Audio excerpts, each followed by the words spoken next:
This season's first guest is badass professor and author Dr. David Sandner. Hello, welcome. Hi, thanks for This having me on.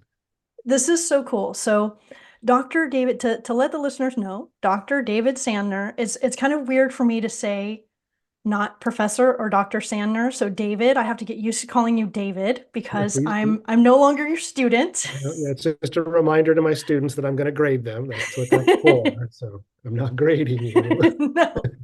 So, you are actually the gentleman that started a lot of this for me. I don't know if you realize this. Before we get into your books, I want to share with the listeners. Your horror lit class was like the highlight of my little undergrad education Awesome. and science fiction. I was not I don't want to say I wasn't a fan of science fiction. I just didn't have an appreciation for it. But because of your class and the books that we read, I very much grab a fabulous, fabulous experience with science fiction literature. Awesome. Yeah. And so your book, or sorry, your horror lit class is my homage. The book cover, my book cover, is the homage of the Sublime. The very first thing that you taught in horror lit class was the Sublime painting of the Yeah, Wanderer above a sea of fog. right. And that's, yeah, to me that the sublime is what underlies for science fiction, fantasy, and horror. Yeah, like and to I'm this always going to go day, back there. So there's a way that they're connected. yeah, like the Yeah. So Sublime. you went off into the sublime and didn't come back. Huh? That is correct. And again, because of Yeah. you, Okay. I found a love of horror flash. I had no idea this existed. And when we got to interview Michael Arnzen, like my mind was blown. And I still have your textbooks here, which are his books. Um, Dying and 100 Jolts, which Yeah. thanks to you at horror at StokerCon at the Horror Writers Association little awesome festival, because of you I got to meet him, and like I said, my little mind was just blown away. So to have you as the first guest for season 4 to just talk about your stuff is just like, I'm so grateful and thankful for this experience. So thank you. Well, thank you. And you know that JokerCon is going to be back on the West Coast, right? It's going to be in San Diego in the Yeah. summer. And both I and Yes. Mike and some other horror writers will be there. You're going to be there at you should tell your Unfortunately, audience too, like, oh, I know. No, unfortunately, I won't be there. But are you going to be on any of the panels or anything like that? yes, I don't know what yet, because they haven't really put that all together, but I hope that the Raw Dog Screaming Press book, which you're about to mention, so Yes. Unburned Hearts will be coming out hopefully there. It's a little uncertain exactly when it's coming out, but the publisher, Raw Dog Screaming, will be there, and I'll be with them and doing things to promote that book, and hopefully we'll have it in hand. I don't know quite yet. That is so cool. So since you've mentioned it, so what I'd like to do is talk about your book, The Afterlife of Frankenstein, that you edited, A Century of Mad Science Automata and science and monsters and inspired by Mary Shelley, Yeah, 1818 to 1918. So Frankenstein is just fucking perfection. That's right. I'm just it's that's just those are the facts. Cut, print. That's we've gotten to the heart of the matter. I know, yes. I have to tell my students all the time, right? I'm obsessed. I love it, and I have lots to say. And so Yes. yeah, Frankenstein is great and very rich to be read in so many ways. And it's been picked up by so many authors. That's part of the point of that Yeah. work, that collection. So yeah, that came out from Lanternfish in November. So just very recently out. So between then and his Unburned Heart, which is about Mary Shelley, um, I'm going to be doing lots of Frankenstein things. Happy to be sort of starting with you here and doing this interview. Um, yeah, the point of that book was that a lot of people think that Frankenstein really blew up because of the James Whale movie in 1931, which is a great movie, an amazing piece of work. But it's not quite true, right? That's not its entry into popular culture. It was a monster story that people loved right away, and there's all kinds of things lurking in it that people were picking up on and beginning to bring out in that first 100 years. And so I wanted to put together a book that puts the connections together, and we get to see all these strange automatons and monsters and weirdnesses that clearly owe something, the mad scientists, right, that owe something to Mary Shelley. And I that was my pitch to Lanternfish, which they accepted for what they call their clockwork editions. So it's really nice. You can see it has the little French flaps Yes, it's on the side, and it's a gorgeous. very pretty book. And the other ones in the collection are all great too, and some other great people, great writers like Theodora Goss and Carmen Machado, and some great people who did the other clockwork editions and have like these weird 19th century horror, usually inflected kinds of works. And I'm happy to have this come out in that in that collection and be a new edition and show off what Mary Shelley had let loose into the culture. Yeah, and the fact is there's so much richness within her original story. And then it led to, and like you said in this book, if I may, can I read just the first couple sentences of the introduction? Sure, yeah. Mary Shelley's Frankenstein is among the most widely read novels in the world today. And yes, I 100% would agree with you on that.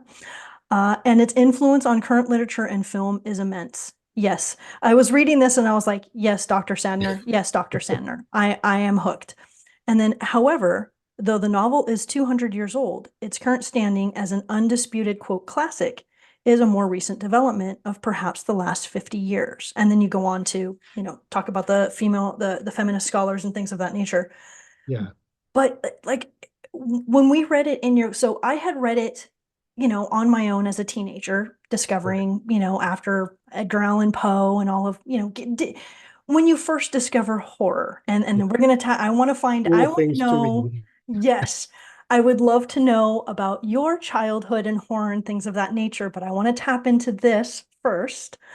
Right. Um, when it's kind of like you have your own experiences on your own as a child, and in my mind, I was 13 years old, so I'm still a child discovering, Poe, and then Frankenstein, and then experiencing this world, and then to have your class, like, say 30 years later, my mind was just blown away how much my childhood adventure and wonder came back. Like you did that with your teaching of this freaking awesome book.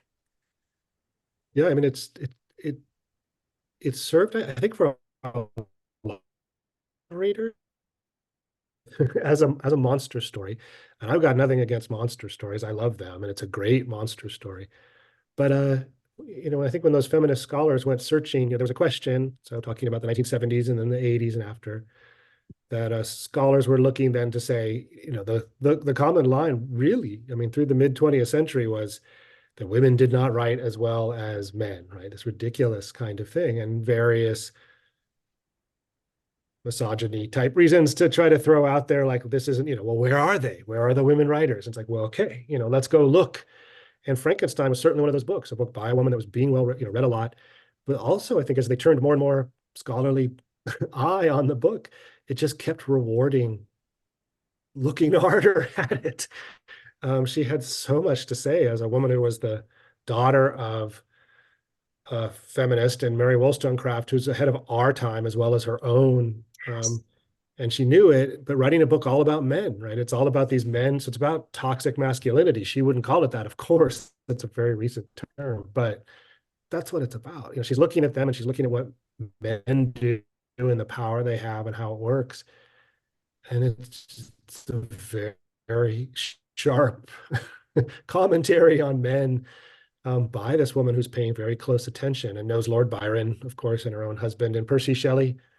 And so I think as these scholars turned to it and thought, well, here's a book that, people certainly love and they respond to, and, let's look at it more closely. And I think what they found was it was just waiting for them to uncover that you could just keep pushing at the book and what she put together here. And it was a very sharp and deep commentary on our culture and just how patriarchal it is and what that looks like. The women are just pawns in the book, and there's no accident to that by somebody who's been reading her mom, her Mary Wollstonecraft, very closely, and is looking at what she has to say. I mean, there's just no way that that's, not meant to be there. And yet, I think many readers tried to ignore that for 100 years or more.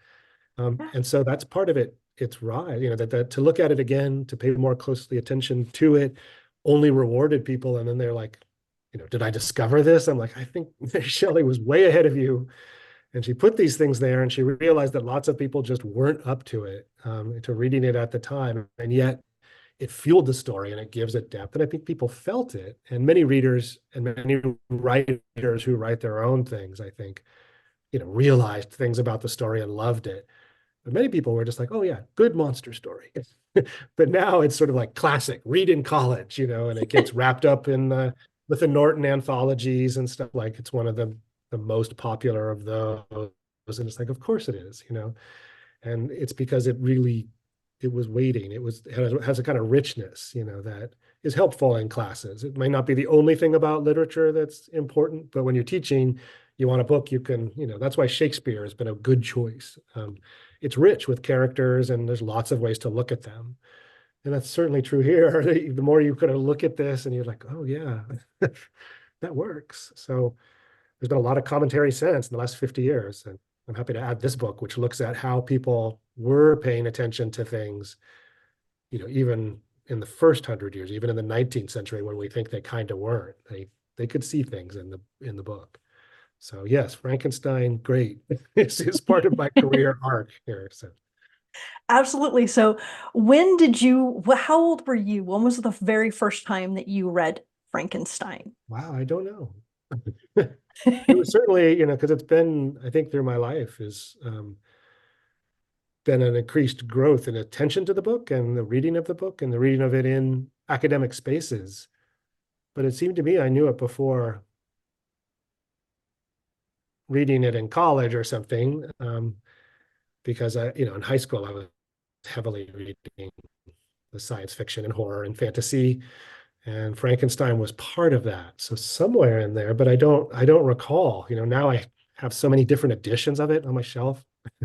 My daughter's always laughing at me if I get another one, and I'm always buying new ones. So now I've reread it so many times. I don't know how many times I've reread it, but I don't know. It would have to be in high school, and that wide ranging reading of just sort of everything, like you were describing, just trying to grab things and read around the weirdest things I could find in literature, because that's always been my interest.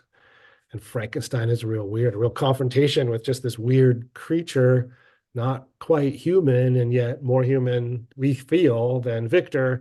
And that's a problem, right? And that's the kind of problem I love, because it just sort of stands there, this huge monstrous thing. And you're like, what do I do with this? Yeah. Absolutely, absolutely. So since we're on that Okay. subject and the Gothic, Yeah. when we started with in your class, we started with the Gothic elements, and then I just love the arc with how you set us up. You started us in a certain time period, and then you took us through to modern day. And like I said, the fact that we got to talk with Michael Arnzen was just, like I said, mind blowing. But I'm looking at my notes here, and so I'm starting with the Sublime because that's kind of where it all started, especially for me with your class, and that's to have you here. And then the Gothic elements, when you introduced us to the Gothic elements, and so bear with me and see if I wrote. I didn't cheat. These I'm are trying old to notes. remember Okay. from if I've got this right. So I want to say there's 5 elements of Gothic literature. So I have castle slash ruins, a stranger slash foreigner, a ghost, spirit, or apparition, a young woman in distress or in need of saving, and then dark, moody, fog, rainy, cold, remote. Those things are the things that Atmospheres. stuck with me. How did Yeah. I do? No. Great. Yeah, I don't know the exact number. I certainly might have invented an exact number for a class. But the Gothic does not stand still, like most. literatures of the weird or the fantastic. But yeah, I mean, it's certainly always going to be an architecture, and then getting lost. An architecture that itself doesn't stand still, that has secret passages, and women in particular trying to escape, because women were by far the readership for the Gothic, and the Gothic is the beginning of horror. So horror begins with these women writers feeling oppressed and wanting to write books about escaping from Italian counts who've locked them in castles, as happens to English women all the time, apparently. And yeah, end of the 18th century, and the Sublime comes out right then. And so if you remember from the class, I mean, Burke, Edmund Burke, who writes the most important treatise on the Sublime, not the only, there's like many, many, but his is obviously and very importantly the most important. He's not really trying to write about horror. He can't keep it out, seems to be his problem. He wants to be a politician. He wants to understand how to move people, and the Sublime is one way to talk about the sort of mysterious ways that people are moved by aesthetics, by what they read and see and like. Just like when we like a politician, a very mysterious process. And so the Sublime is tied up with that, but it got immediately stolen by all the Gothic writers who are like, this is great. I can use this to write stories. And they broke it down to like, ghosts are great because ghosts aren't quite there. They're obscure, and that's important to the Gothic and the Sublime. And, talk about goblins and monsters and different ways to do it. And it seemed like a handbook for writing the Gothic. So it was, when we get Anne Radcliffe, who wrote the most important Gothic writer of the end of the 18th century in the 1790s. She writes her own discussion of the supernatural in fiction, and she's translating Burke into the medium. And what she has to say is still read by horror writers. I see Stephen King referencing that when he tries to talk about, well, what's horror? And he goes back and he's borrowing things from Anne Radcliffe, which brings you right back to Burke, and he knows that stuff. He's like, yeah, that's it. That's part of what I'm trying to do. So you see, your better writers are often aware of this thing, even though it's a couple hundred years old. And Frankenstein is this, culturally, part of its importance is it's one of the latest kind of Gothic productions. It's at the end of the line. Obviously, the Gothic sort of just shatters and becomes horror literature, and there's still different kinds of Gothic literature, even like, Southern Gothic in the US or something. So the word keeps circulating, but we get like horror literature, ghost stories, and all these things in the 19th century and the beginnings of science fiction. It's the first science fiction novel, but it's close enough to the Gothic stuff that it's a late Gothic production. It is part of those things, but very late in that game. So it's like closing the door on this Gothic tradition from the Castle of Otranto in the mid-century to Frankenstein, and then Frankenstein is important in horror and in science fiction. It's the first mad scientist. So we've moved away from alchemists and that kind of supernatural stuff, and finding that science is horrible too, and we can write horror stories about that. So lots of dystopias and horror / science fiction things. So yeah, the Gothic is crucial, all that Gothic stuff.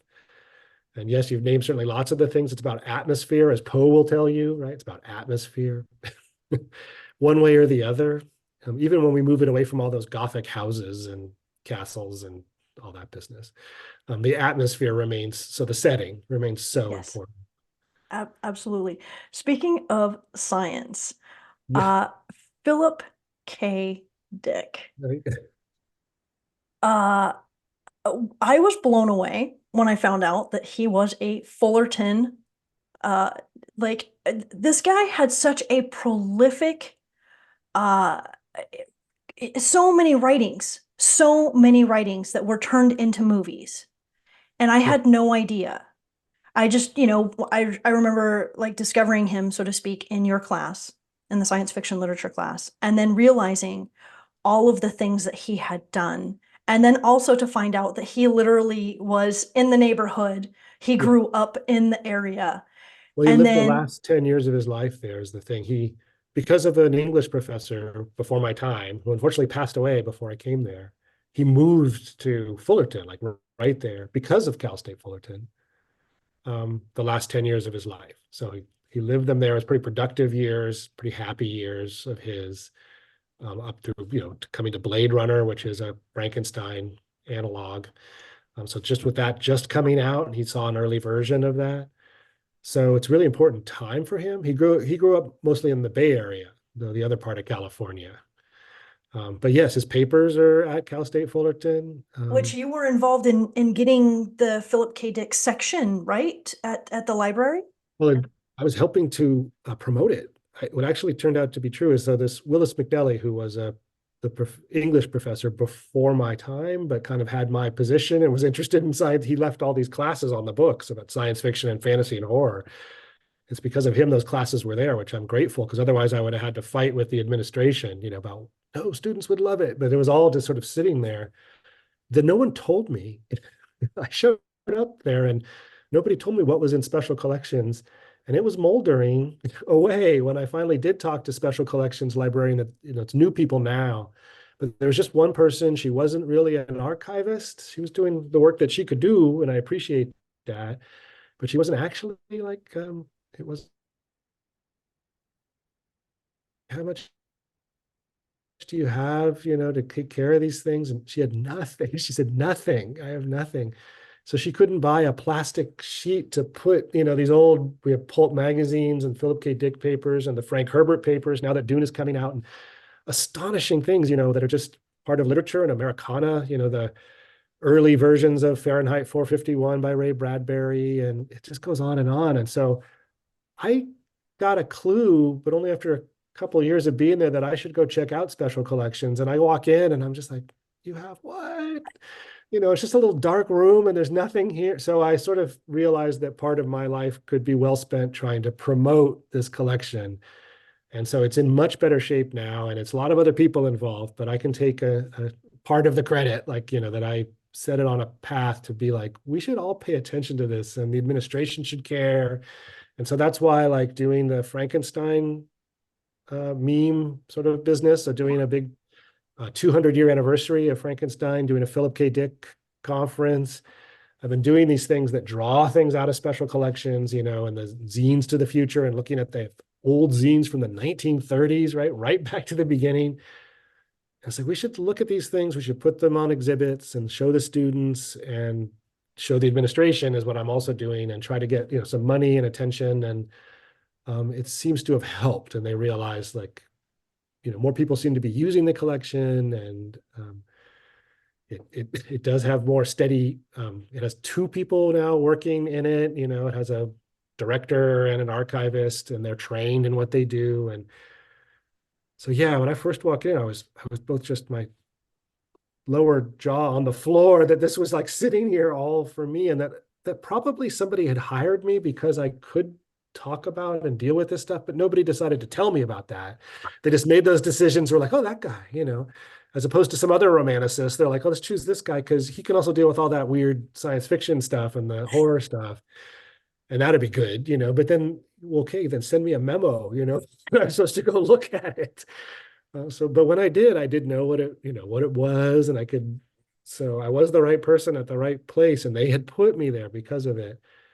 But it was a total shock and a total surprise, and it was just in disarray. The people that took over have been wonderful. Tricia Prestonary, who's been working on that for a long time, she just just redesigned it and organized it. It's so much more light and airy, and professionally organized in ways that are fantastic. So, I mean, there's certainly lots of other people who've done lots of things, but part of my job was to start waving my arms like, this is, even if you don't like science fiction, this is Americana. Everyone knows who Ray Bradbury is, and they know what Fahrenheit 451 is. It's taught in high schools. We have an early draft. This is about LA. This is about Orange County. This is about California, America. You need to not let it just molder away. That would be a crime. For those of us who love science fiction, this is just gold. So yes, that's part of my career has been spent doing that. But I didn't start it. Willis McNelly started it and grew this thing and did this wonderful thing. And he's the one who, Philip K. Dick sent out a letter after he'd been in rehab he had a breakdown up in a a science fiction con up in Canada. And he went into rehab and he kind of came out of that and he sent letters to everybody in the science fiction community, which is pretty close knit, and said, I don't have anywhere to live. Could I come hang out on your couch? And most of the community knew him, would say, yeah, well, we love you, Phil. No, because they knew him. But Willis McNally, who didn't had met him and had been asking about his papers and stuff, just said, sure, we can find a place, maybe with some grad students off campus, and that'll be great. And that worked, that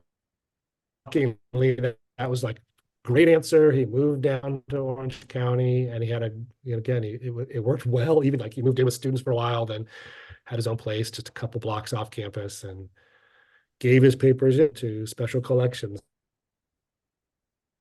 And so Willis McNally did that and got the Dune manuscripts. There's many, many different versions of Dune, now coming out in the Denis Villeneuve movies. And there's they can just stack them up. There's this huge amount. So if somebody wants to go through them all, it's it's huge, a little much for me, but it's sitting there. It's amazing to have all that. And so, and again, all these other sort of gems of the collection, old pulps that go back to the very first, there was a #1 Weird Tales and a #1, I don't know if it was Astounding or just, I'm seeing these things and I'm just shaking my head like, this is amazing.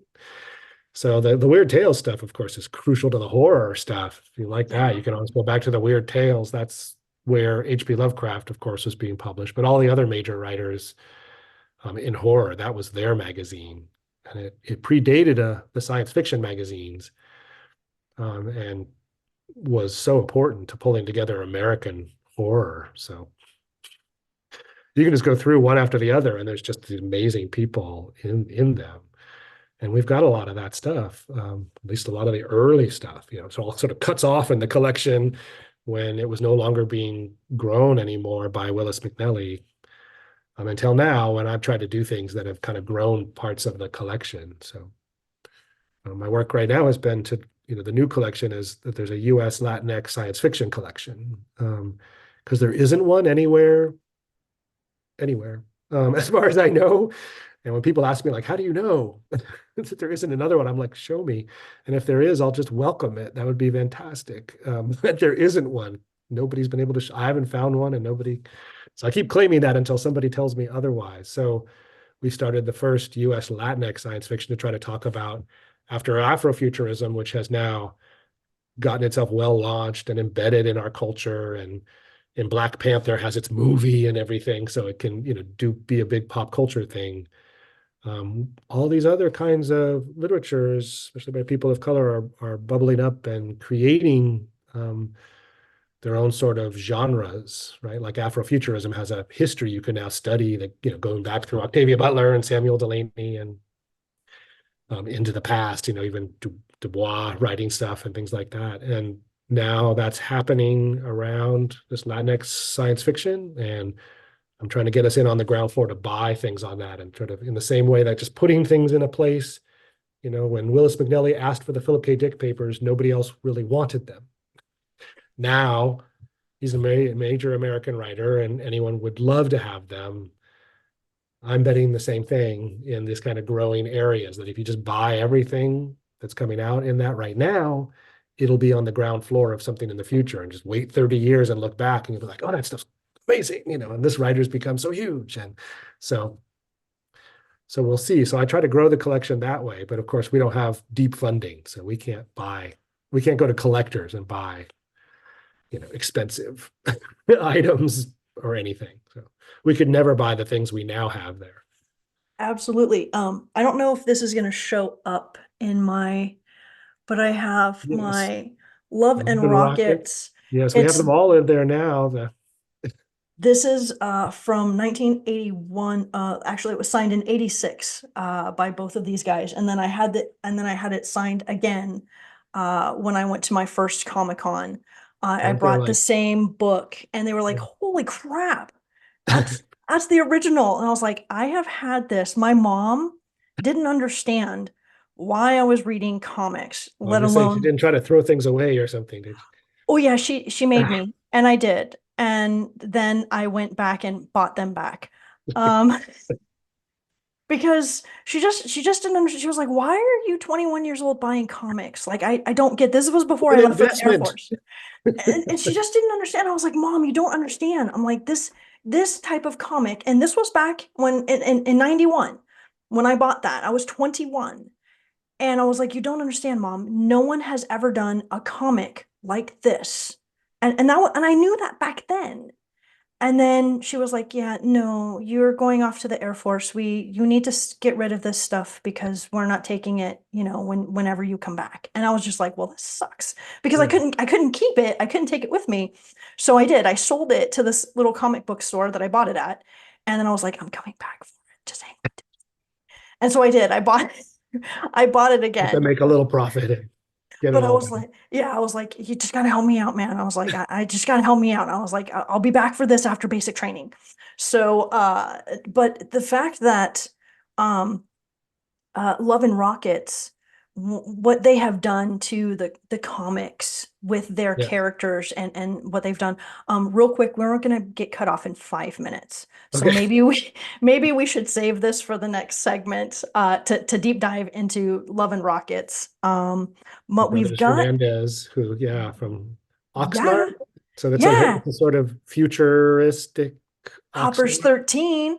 Yes, and they right. So they have the Maggie the Mechanic stuff, which is all has the science fiction stuff just floating around all over in it.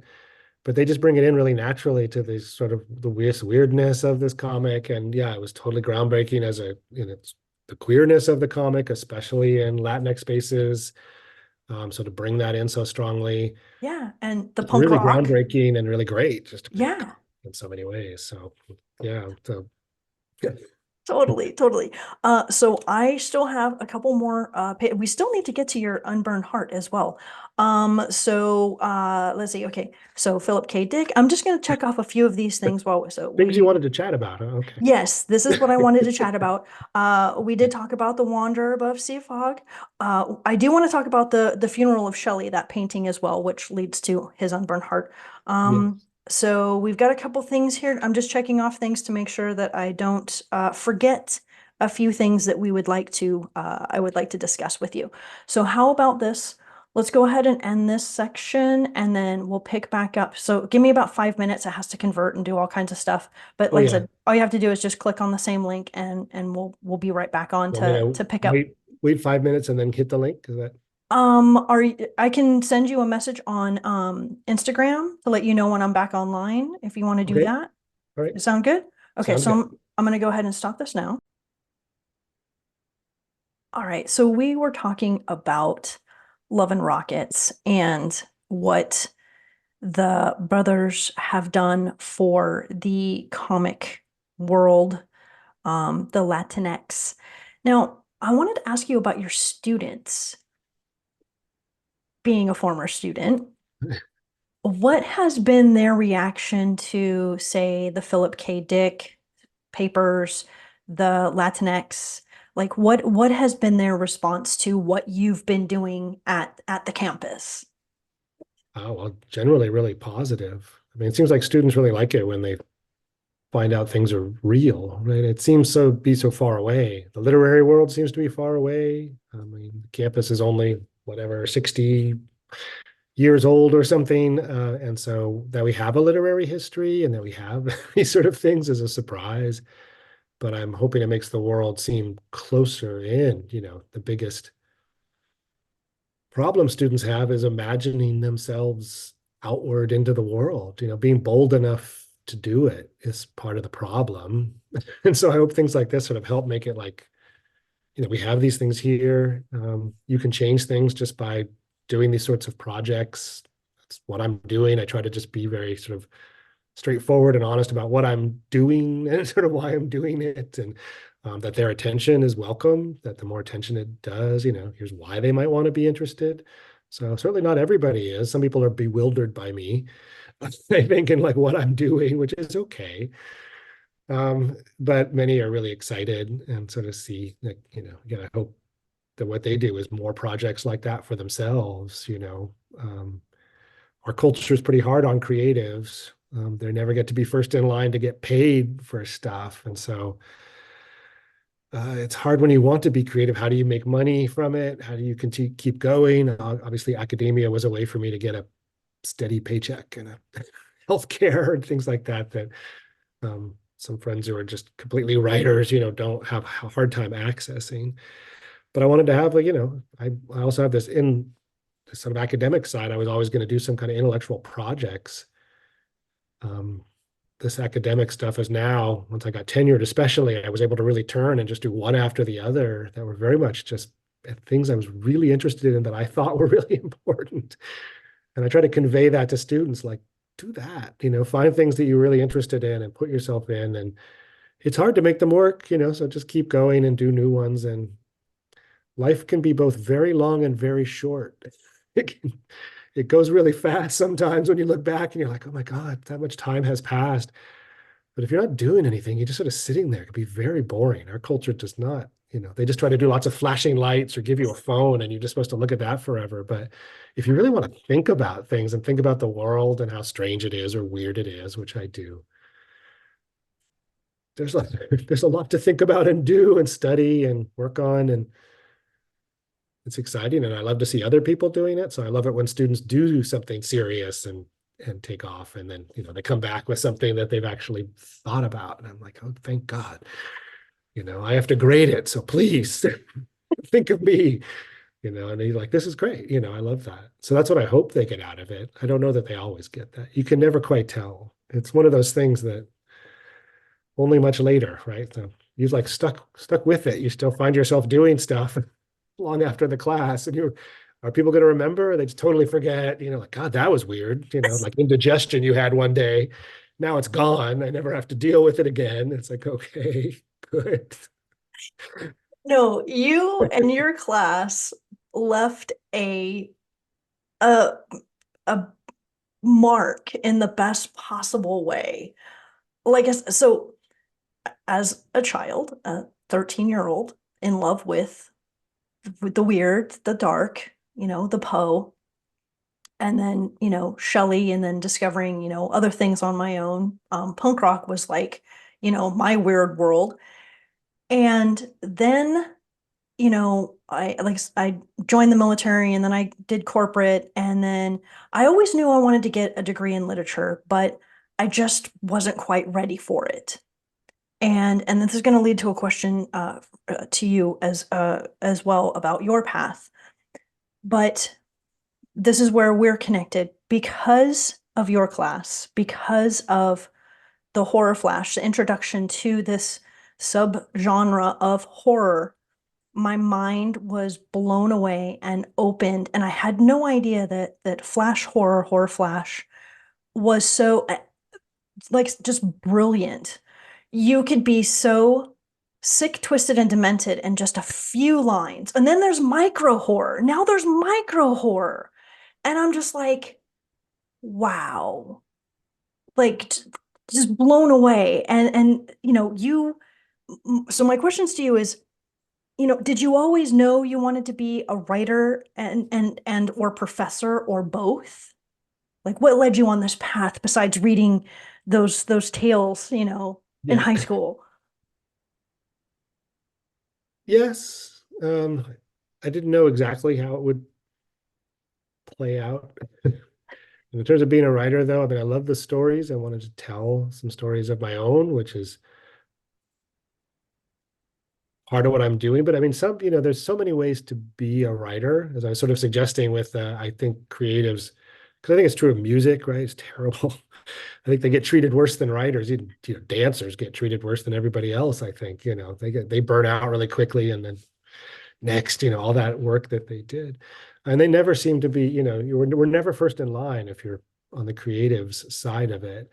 So I was aware of that and trying to solve that problem um, right away, that I wanted to do writing. I tried to stop writing here and there. It really didn't take. That's one of the best reasons to keep writing is you're like, well, this is a stupid idea. I'm going to stop. And then you sort of feel uncomfortable, you don't like it, and you sort of have to write some more. And it's like, well, if you're going to write, then it seems to me like you should do it as well as you can, because like I admire great writing when I see it and great stories. Why would I do a terrible version of that? That would fill me with, shame and slimy. Like, why do that? Then don't do it at all if you're not going to try. It's hard to do it well, so you have to forgive yourself if you feel like it's not good enough. But on the other hand, you should try to do your best, not something else. So I was stuck doing it. I was still trying to do my best at it. So trying to figure that out and how to also make ends meet. And so for the professor side, not knowing I would be a professor, but very obviously just, there's people in science fiction and fantasy, there's been a long tradition of people who are, and horror has its people too, actually, things that others didn't study in academia for a long time, which includes horror and science fiction and fantasy, had people who were really academically minded who did the work. And sometimes they made what, if you're in academia, look like rookie mistakes. But there's no doubt that without them, we wouldn't have the histories we have. Like they did work that was crucial and academic. So thinking about the history of it and putting these things together, and that's simply true. So there's been lots of people who are just academics like that. I consider them academics. I consider them, my colleagues in studying this stuff. And so I would have been that if I hadn't been an academic and then been trained in making sure that I understood peer review and how to do these things that would get past muster in these kinds of ways and to do it right, which I think is important, but it was more important just to love it. So there's plenty of people I admired like that. So it was clear that that was true too, that I wanted to study it in an academic way. And so I could follow that into academia. The question was if academia would let me continue to do this stuff. But I feel like in all these things, it's important to stick to your guns. So it's important to be somebody who could be hired. So I had the romanticism, which they were hiring in romanticism, the creative writing, which students love again. And that's a great way to try to get a job if you're publishing something. But then I had this other thing in that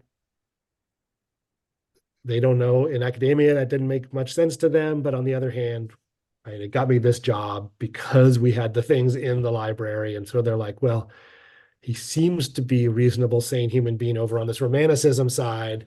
So we get that. And then his insanity we can make use of because he'll go and handle the stuff that apparently is important that we don't want to deal with. We don't care about it. So at the end of the day, I got where I got to because I stuck to the weird things I wanted to study and continued to try to convince people like, no, this is important. Let me explain, And I was going to be somebody who said, let me explain and be pedantic anyway. So do interviews like this, just talk and talk, which I can do in classes. And, otherwise I'm just totally annoying my family. But here I can channel some of that into being, I'm paid to do it. The students have to put up with me. They're stuck in the class and I can be pedantic and I love it, I enjoy it. And then hopefully some of them, I'm trying to teach them to be the same way, like go do it, learn something, then teach me, to write about it and be that way. So no, I didn't know I was going to be a professor, but I always thought that was cool. It looked like a good job, and felt like I was academically inclined just in my mind, and that I didn't mind. I mean, I had to read a lot of things to get a PhD that I might not have read. There's lots of great realistic literature, of course, but there's many things that are classics that I think are kind of boring, and I wouldn't have read them. But now, but I can, I don't mind. Like I did want to be the person who had read them and so knows why he thinks they aren't any good, why I'm reading this other thing. It's like, yeah, I'm willing to read that. And just to make a point, to get the degree and be like, yes, I've covered literature. I've read that thing. I don't want to read that. I want to read this, and so I could do that. I might as well use that superpower for good and continue this way, writing and working on things I'm interested in. So it was always there in some way or another, I guess. That's awesome. Question. Yeah. Do you know how many of your former students have gone on to get or to be part of the Horror Writers Association? Like you, seriously, Yeah. you should probably get like a cut of whatever because I have a feeling like I became a member of the Horror Writers Association because I didn't know it existed Yeah. until your class.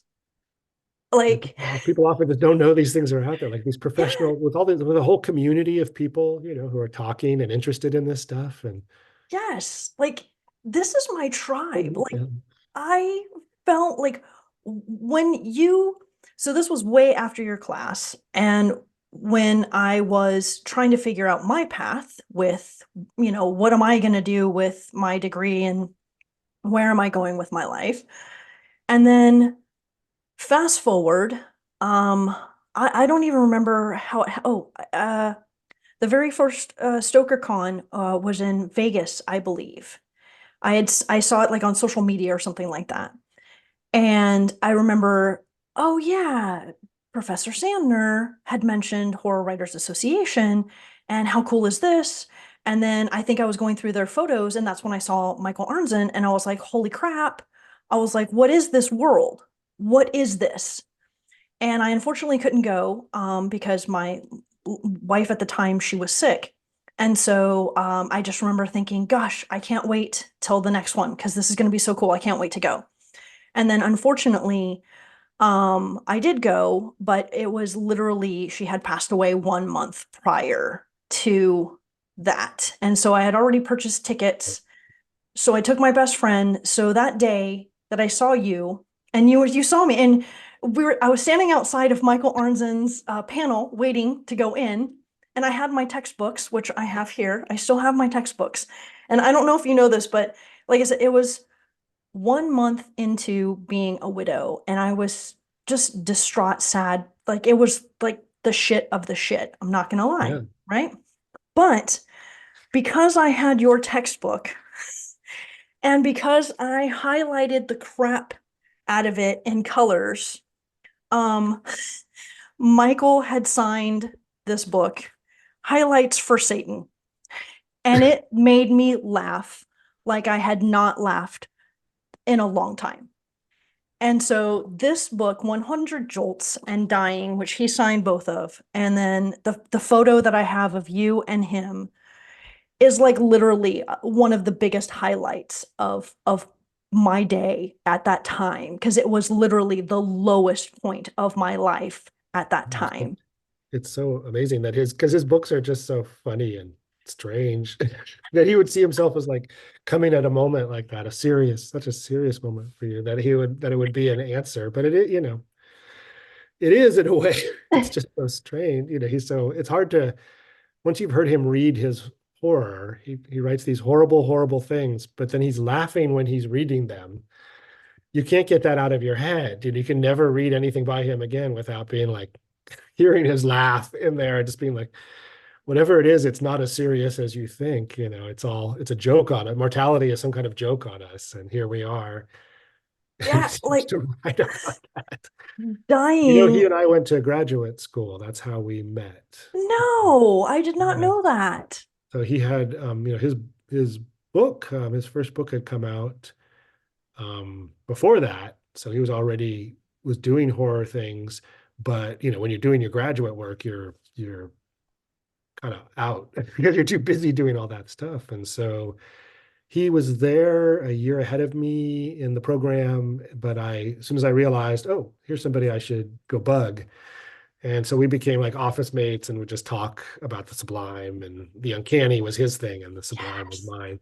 And so we were studying those things and talking about them, and figuring out the ways that they're meshed together, and and became friends and stuff. So we met in graduate school, and he's still, he had that book out, but his career at that point was kind of on hiatus. So he just kind of had this book come out and done not much else, and since then, when he got out of graduate school, then got hired in this sort of horror academic position, luckily, at Seton Hill, not Seton Hall, Seton Hill, and their popular um, genre program. But then he's done so much horror since then, and so many things. So which is when you then saw him and he was sort of part of doing that, coming in. I could zoom him in from.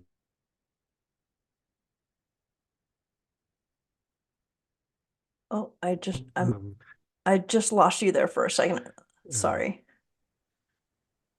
Are oh, you way back. okay? Yeah. So all I heard was zoom him in from.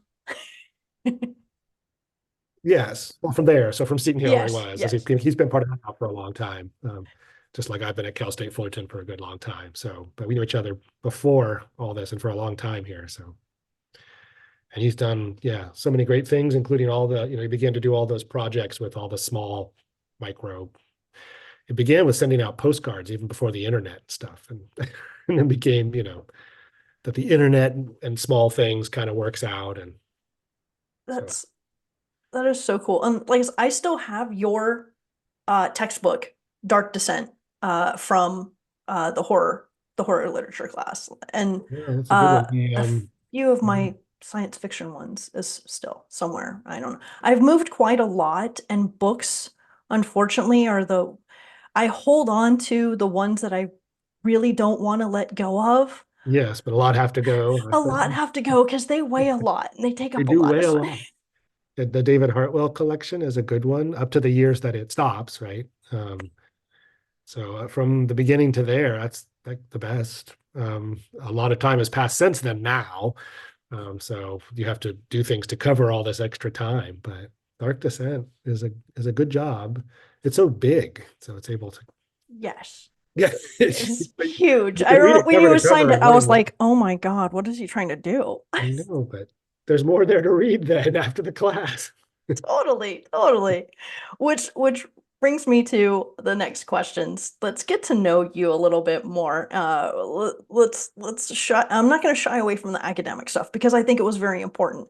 Like I said, because you did have such a, you left a lasting impression. I went to school, Cal State Fullerton for undergrad from 2006 to 2008, and here we are in 2024. And like I said, being part of the Horror Writers Association, especially and now with social media, like, we're all able to stay connected. But like I said, I've never forgotten the Sublime from your class, Castle of Toronto, when we first like hit that time frame. Yes, And then a weird you, book. that yeah, the lasting impression that your classes have had on me and my love of literature and how it's helped me to create a podcast about writing and the writing process and indie writers. Like all of this is it all correlates. It all goes together. Absolutely. Um, Certainly about so community and the weird and trying to make art happen. So absolutely. So that's going to lead to this question, and we might have discussed it in class, but I don't quite remember this or not. So, what is the fascination with vampires and monsters? We have so many different versions of these creatures, right? yeah, But yet we're still creating more vampires, more werewolves, more Frankens. Like what is it with us yeah. humans and creating these models? What is the fascination with that? I, That's I my credit question to you. I credit a lot of our modern interest to Mary Shelley, unsurprisingly, right? So, yeah, no one will be surprised, or they might roll their eyes. But here we go, because there's certainly, yes, there's lots of other things one might say, but one thing I'll point to is that there's a kind of shift that you can use Frankenstein, as with so many other things like science fiction, as a convenient point to look at, which in the introduction, I call the sympathetic monster. Yes. That it, speaking really generally, really schematically, if we look at earlier monsters, they're just monsters. Their job is to eat you. This certainly works well in a narrative because you don't want to be eaten. And so you try not to be eaten and you try to cut off its head or whatever and come galumphing back with it. And there you go, right? This is a good narrative. This is fun and interesting. And you can describe a good monster and the monster is exciting. But what Mary Shelley brought home to us, or maybe even invented, you'd have to look around a lot and see if you can find other sort of examples, but I can't, is the monster becomes us. That whole slippage that begins to happen where we feel like this is not Victor's story. This is the creature's story, and that the creature is a monster, and he by the end of the book, he's, killed enough people to be a serial killer, and he's he's he's angry and violent. He's hurt and wounded inside, and so he has this traumas, and we feel like, oh yeah, that's me, and it's sort of scary after teaching it a lot that student after student, these big classes after big class, everybody's like, oh yeah, I'm a monster inside. You're like, oh God, and maybe I don't want to know this. This is sort of amazing and scary. And I think that that is a legacy of Mary Shelley's book. She gave us the first in a long line that much more for modern monsters, and then they all started became closer to us, and that's been a struggle with the vampire because the vampire was much more the monster that preys on you when it first showed up in the Lord Riven one. That was the stuff that was written by Polidori, and even the one by Byron, where you had a little fragment Yeah, yeah. vampire. These were where vampires enter English literature, right, out of Eastern European lore. And they're just monsters. They're human seeming, upper class nobles, the stuff that'll then play out in Dracula. But Dracula too he's just hungry and your cattle. And that's scary in its own way. And it's a great monster story.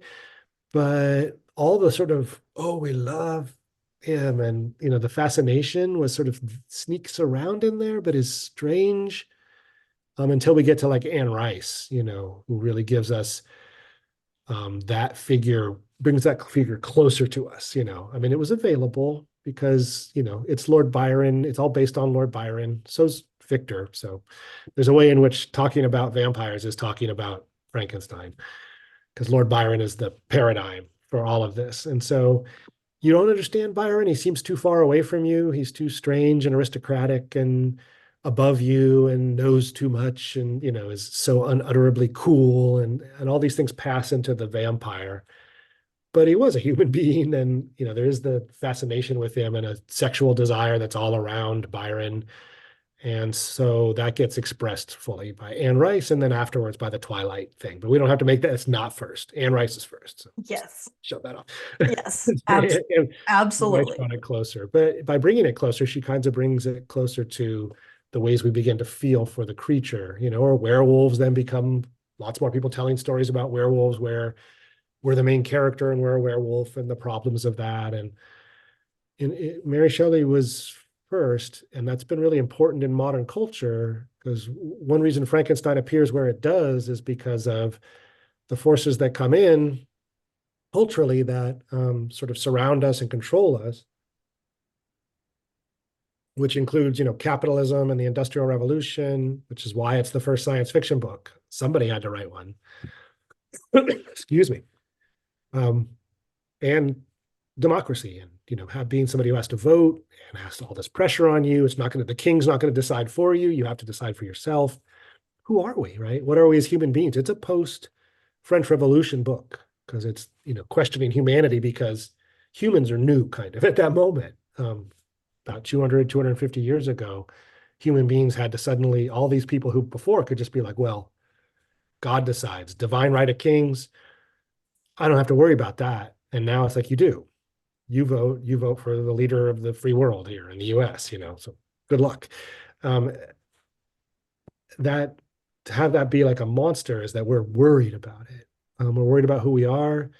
The romantics were already telling us we're not reasonable, right? There was a hope 100 years before Frankenstein, when we have the age of reason. There's a hope that, just train humans right, they'll be reasonable creatures. We're partly reasonable, but the romantics are like, yeah, but we're also more deeply moved by impulse and emotion. And that's what horror is trying to write about too. We're greedy and bloodthirsty and dangerous. And so we have this creature, and we feel like, we can talk about the monstrosity. We can talk about things that are not allowed into our society. And it certainly is the circulation of people feeling like that they don't fit into what's supposed to be normal within our society. But it's also, no matter almost what we do, it's hard. We're not whole, and yet we're supposed to be whole. We're supposed to be human beings. And these monsters give us a place to kind of talk about that. Like, yeah, I'm really not up to this. I'm going to fail like the creature did. I feel as sad as he did. I feel So monsters give us an outlet for all that stuff. So I think it's all Frankenstein again. I It lead us always right, I comes, lead us right back and there. again, because it's perfection. I It always know. comes back to that. So, But monsters, all these kind of different versions are often follow that lead. And, importantly, I don't mean that they're all simply just copycats or something. Just that there's lots of other great writers who've done stuff, but that's what our culture kind of needed to talk about, the way that we're all monsters inside. I mean, that's why psychoanalysis then starts its rise up, and we needed therapy, and we needed to find ways to talk to our some inner self, and so we felt divided, um, which is the creature and yeah, Victor, and then becomes, Dr. Jekyll and Mr. Hyde and all these kinds of stories. So the monster is us, and that's become more true in modern life. And I date modern life to the French Revolution. So the stories we've told since, where Frankenstein is one of the earliest, have been monster stories have been crucial. absolutely. Um, so now his unburned heart, Ah, we'll get to the Percy because Shelley, Mary Shelley story. yes, the woman behind the perfect book. Yes. So okay, so let's talk a little bit about what his unburned heart is Yeah. before we There's some talk about the history, book. Yes. and there's a problem in that some of the craziest stuff in the story is at least attested to by the historical record, by the people who were there say this is what happened. That's the part nobody will believe. The other parts that I invented, which are not true, everyone will be like, oh yeah, that's probably true. So like the craziest stuff, I don't know if it's true or not, but people won't believe it. And so yes, it's based on this historical fact, at least by that's what everyone wrote in their journals and notes and letters, by Trelawney and Mary Shelley and Lee Hunt and all the people who were there. So Percy, they were all in Italy. Byron went to Italy because scandal. He's probably sleeping with his half sister or whatever. So off he went, Yes. get out of the country as quickly as he could. It was a very repressive time. So the Shelleys soon followed, and they wanted to meet Byron anyway, and talk to him. And so everybody was down in Italy, and Lee Hunt, who I've just mentioned, was their publisher, and so he came too, so that he could do a magazine with them. That's what he was doing. But when he came with his family, Percy Shelley went up the coast a little bit. They lived in this lonely house on the old Gothic out there in the Italian countryside, in the Tuscan countryside, right on the coast. And he sailed up the way, but he didn't come home. When he tried to sail home, he drowned in a storm. And then his body was kicked up on the shore. And because of Italian contagion rules, they were worried about disease. They couldn't move the body. It had to be, they thought, buried right there, but they wanted to burn it. And so they burned the body, and his heart did not burn. That's what they tell us. To which people have written all kinds of things trying to figure out what they meant by that. Like maybe his heart was all calcified, or I don't know. All they told me was his heart didn't burn. The romantics often get treated like they're insane people. They were very young, but they're very, very brilliant. So I think it's more interesting to think like, what is going on here, and sort of hear them rather than to just say they're crazy. So supposedly, his heart didn't burn. Trelawney, who was trying to be, a figure who was a hanger on there, who was trying to be like act out like he was a pirate and a corsair, like appears in Byron's poems and stuff. He loved Byron and wanted to be like Byron. And so he pulled the heart out and had it. It got into the hands of Lee Hunt. This is actually historically true. And Lee Hunt was the publisher. And it seems like he wanted it because he wanted this sort of memento of this literary guy who was his friend and everything. We know it ends up in Mary Shelley's hands. That's the part of the story that I'm entirely making up. So the story of his unburned heart, this novella, deals with the grief that Mary Shelley is feeling, but it tells the story of how she kind of took courage and what she might have had to do to. I tell a story anyway of how she might have gone through this to get the heart back. I think I'm accurately portraying, Lee Hunt. So you see him in here as kind of an ass. He's publishing them, so that's nice. But he's a little bit of a grandstanding a little bit. He would like to have the heart as just to show off to everyone else in London. And so it tells the story of Mary Shelley outmaneuvering him and how that works. And I won't give away the rest of that plot. It's part of a novel I'm writing, or it was, is more appropriate. So I'm writing on work about Mary Shelley, a much longer thing I was doing. And this was just supposed to be a piece of it, but it kept growing because it's so interesting. The story's so weird, which I love, of course, and funny. I think, I think like Mary Shelley's reactions to these things and some of the things that happen in the story are kind of funny. And so I wanted to tell this story about her. Yes, she was sort of deeply in grief, and yet she found ways forward. She found some way to negotiate this problem that she was having. And we know she ends up with the heart, and she keeps it in her writing desk, and she goes on to write more books and do a lot more writing. And so this story just kept growing and growing, and it seemed like its own self-contained story. And so I pulled it out. Like, this is just warping the rest of the book. I love it, but I don't know what to do with it. And I didn't know if I could sell it as its own thing. I was really like, oh no, I don't know what to do. But luckily pitched it to Raw Dog Screaming Press, which is to me, one of the top indie horror presses out there. I love them. And they publish lots of Mike stuff, for example, and lots of other writers who are Yeah. just, these guys are great. And was so happy when they took it. So I'm really excited to have this come out. I think it tells a really interesting, weird story of this figure who's so important to horror. It's not exactly horror, except it's all about Mary Shelley and a death and a heart, and it doesn't burn and all kinds of weird things like that. But they loved it, which was great. I didn't know what the reaction would be. And it's really makes me feel good about the novel, the potential coming novel too, that I'm onto something. And this Mary Shelley's voice and stuff is all working well. So hopefully that will follow soon after. See here. So his Unburned Heart, which has that, and then has this little short piece too, the Journal of Sorrow, which Yeah. seems so closely connected to it. It's just a very strange piece, more experimental. Um, Journal of Sorrow was the actual name of Mary Shelley's journal. It stops when Percy dies, and then there's a number of months and there's nothing. And then suddenly it starts back up, and she titles it, though, the Journal of Sorrow. And the little epigraph that appears there is what she wrote, where she says, if not for my son, it, she probably would have killed herself. It's sort of what she's saying. And so it deals with her dreams and nightmares. And so it's around the same subject of Percy Shelley's death, but tries to deal more directly with her grief in that it seemed like it appended and made the whole thing, a good novella length instead of kind of like a very short novella. And they're like, you guys can have this too. And they took that too. And I'm like, oh, great. This is great.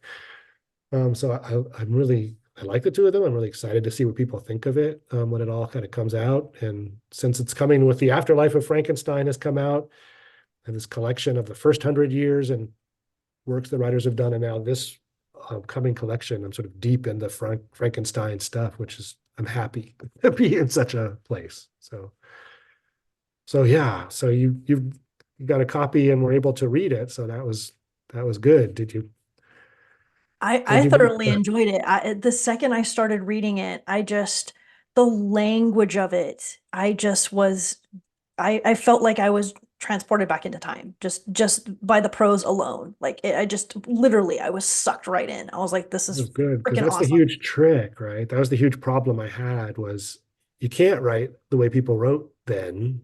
Now it would seem too weird. Yet you have to sort of evoke it in some way.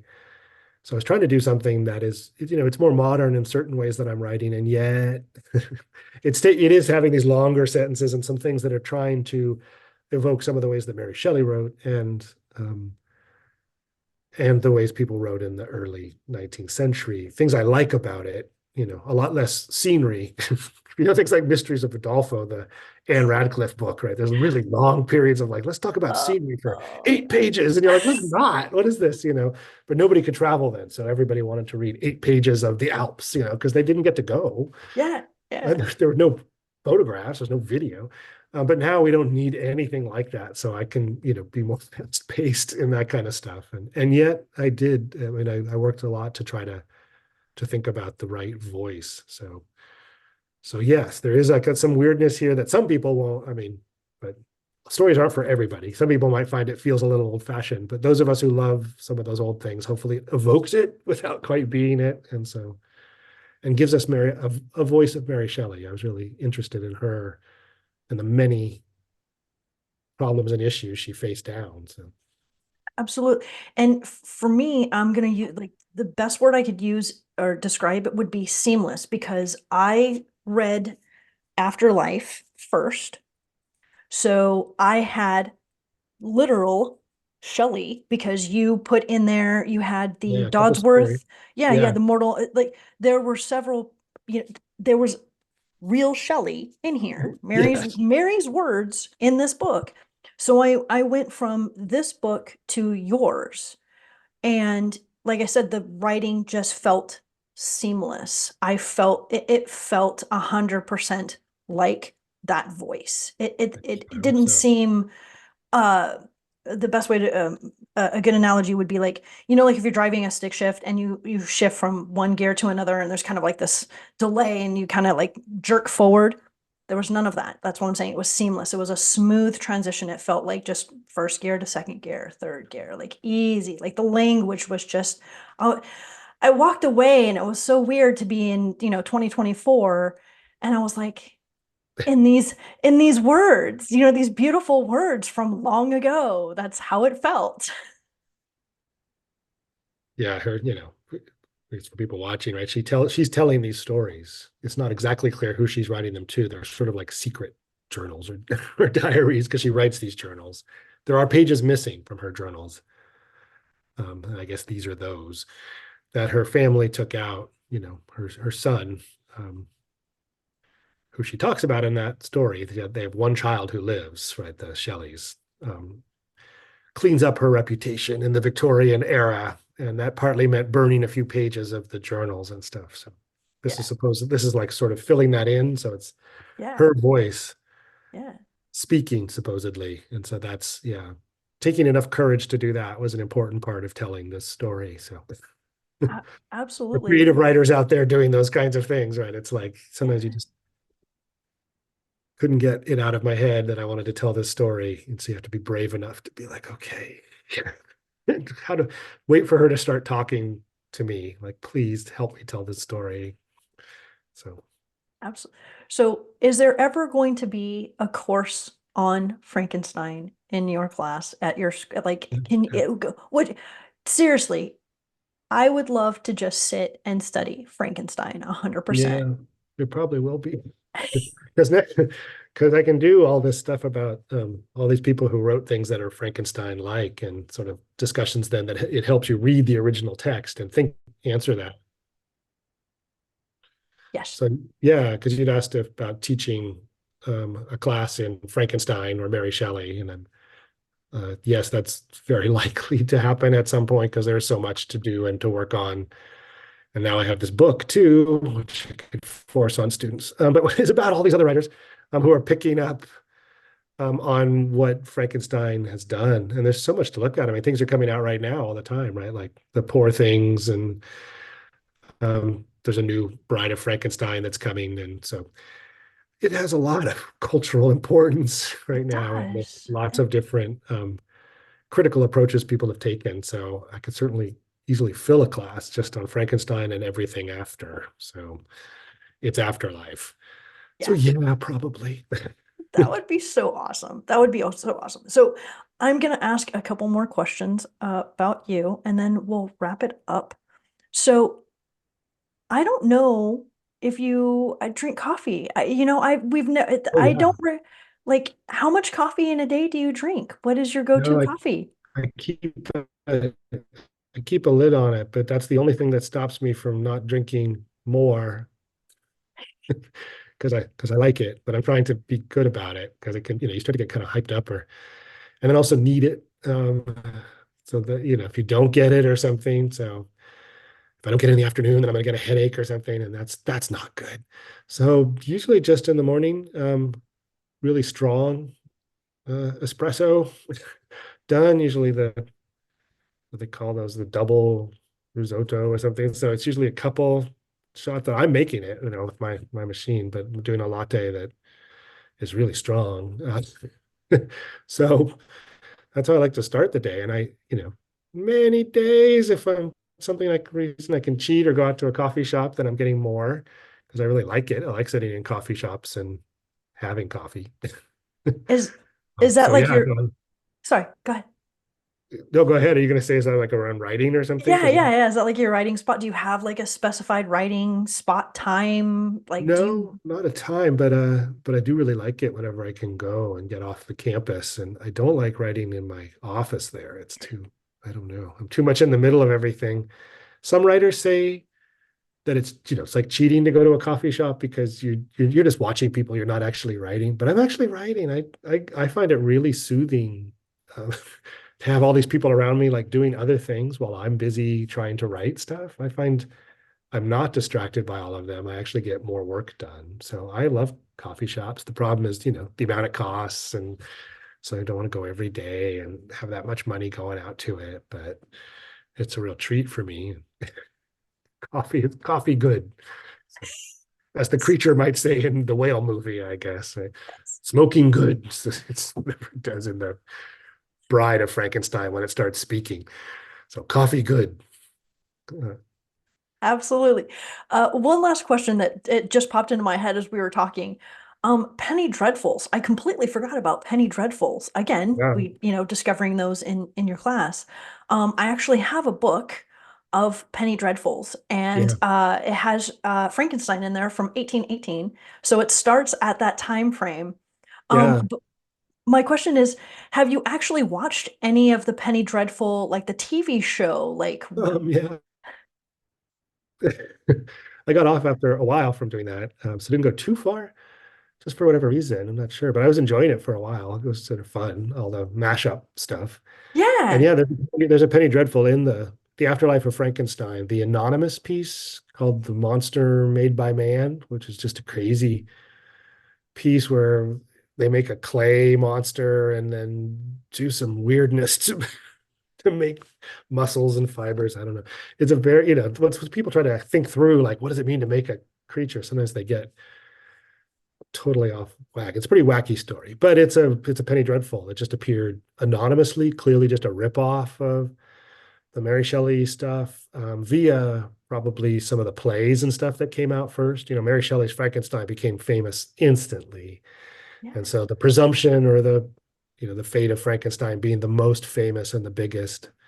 But that's not the only one that came out, both in Paris and London. It was big. There was only supposedly 500 copies first printed of her book, but it went into reprintings and then just kept getting reprinted and more sold. But the plays were out there, and then people were reading these things in the Penny Dreadfuls. They were just retelling the story over and over again. As the creative, this about making a man business was it hit a nerve right away. for sure. So And then yeah, go ahead. final question. Okay. Have you had the opportunity? Have you been able to see any of Mary Shelley's like archive documents? Like, have you had the white gloves on and been in a special room Yeah. with like a mask on? Have you touched her documents? No, it'd be the most of the things you'd see would be in the Bodleian, and Oxford. So the Bodleian Library, right, is they have like amongst the things they have there is like the Percy Shelley statue of him like supposedly drowned and dead there, and they're like worshiping his dead body. And they kicked him out of school basically because he was an atheist and advertised that fact, and so wanted to get himself kicked out. But now he's so important, and Mary Shelley's so important.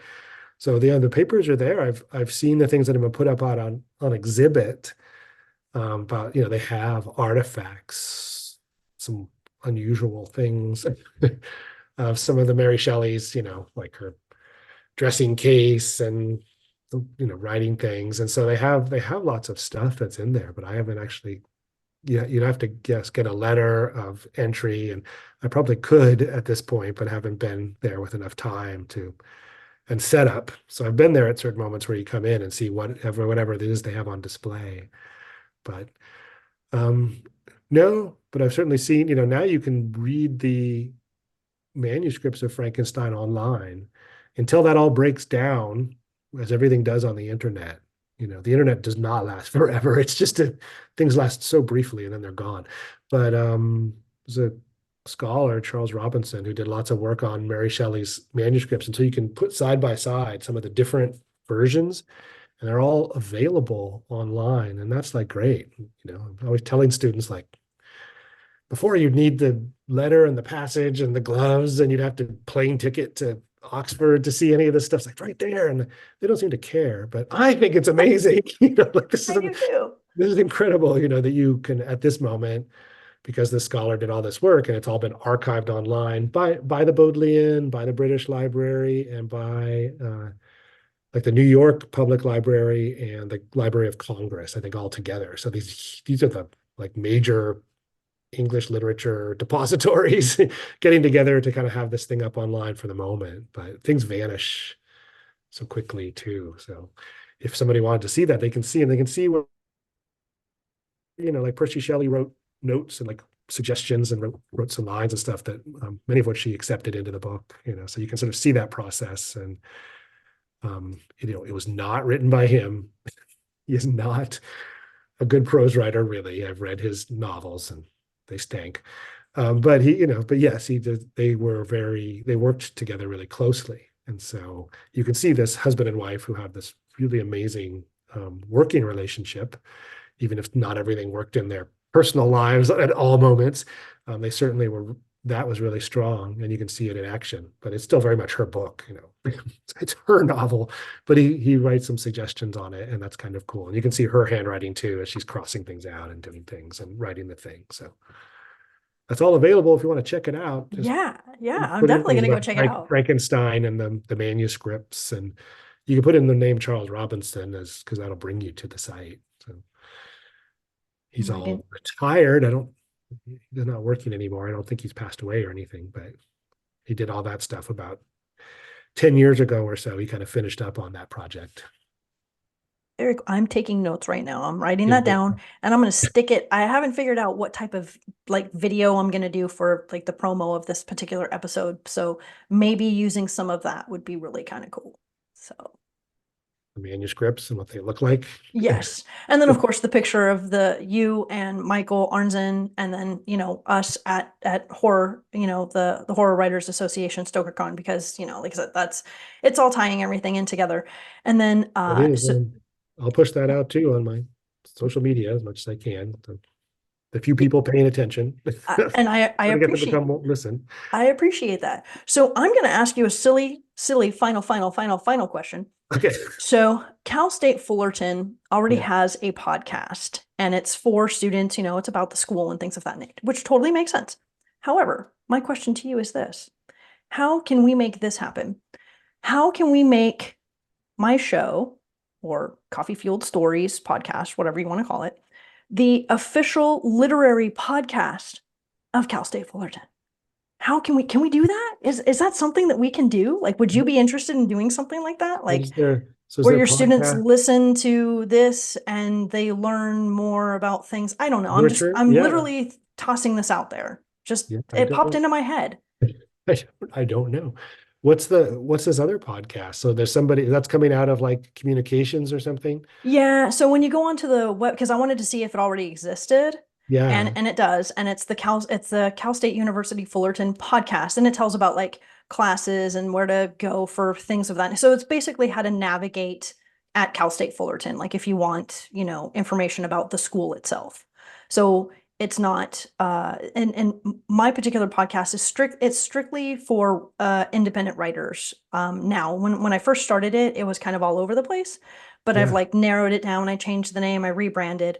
It's a So good area to be working in right now because the major publishers have kind of abandoned a lot of writers that are great to doing work elsewhere. And so there's this whole ecosystem of independent fiction, which is yeah, and self-publishing, pretty I great. Yeah. mean, And play things yeah, like horror almost entirely yeah, in the independent, there's tor.com, I guess, and the things that they publish, but there's really there's not a lot of major, Stephen King publishes whatever he wants or whatever. yeah, he does his own thing. But Yeah, most horror writers are working in what would be classified as independent. There's very different kinds of independent publishers, right? Some that are yeah, like Raw Dog Screaming, I think are just great. There's Yeah. multiple places, and the other places that are just trying or moving into the waters and trying to do things. So helping people navigate all that.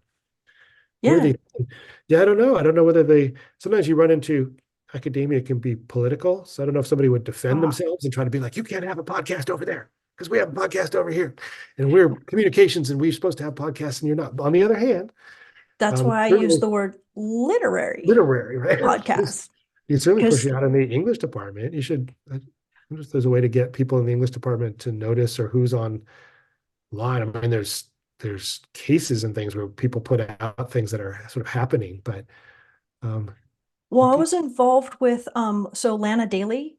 yeah. I was doing a couple of English alumni panels. I got Oh involved yeah, with that, so I was a guest speaker a couple times there. So again, yeah, I can reference that, and I can do a whole podcast on, and the whole thing was, what can you do with an English degree? Because a lot of people didn't realize, like, I wrote SOP, standard operating procedures. I was a technical writer, so I got my degree in literature, and I wrote technical documents. Talk about, like the yin and yang.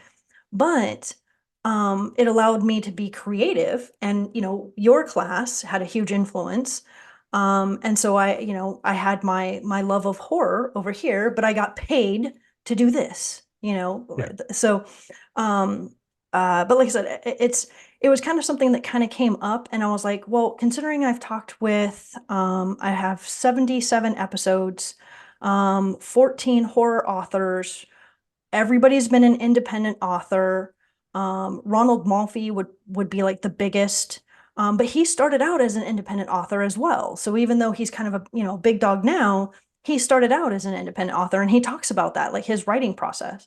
And so that's why I I was wonder like, what the hmm, creative writing club, and getting connected with them might be a great okay, okay, thing because of course, it's different. One thing that as a professor you see students come and go kind of thing is like sometimes clubs like that are more active and sometimes less. It really depends on the people in charge, right? yeah, And so sometimes the creative writing club is like hopping and snapping, and right now they seem like they've been growing and um, bigger, but that they're connected to Acacia, the graduate student group, and